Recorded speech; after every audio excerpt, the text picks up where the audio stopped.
18th,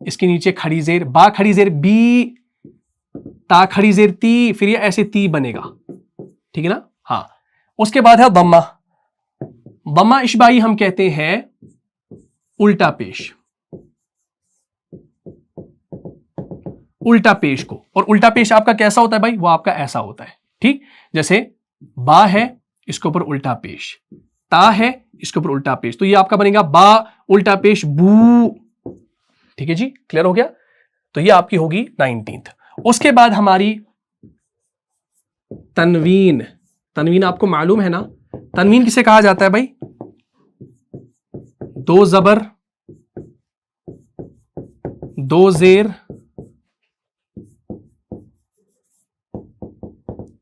دو پیش کو، ٹھیک ہے نا. یعنی ایسے یہ سمبلز ہیں یہاں پر. دو زبر دو زیر اور دو پیش کو تنوین کہا جاتا ہے. اور جس حرف کے اوپر تنوین ہو، جس حرف کے اوپر تنوین ہو اسے کیا کہتے ہیں؟ اسے منون کہتے ہیں. کیا کہتے ہیں؟ اسے منون کہتے ہیں. فار ایگزامپل با کے اوپر دو پیش آ گیا تو اس کو با منون کہیں گے.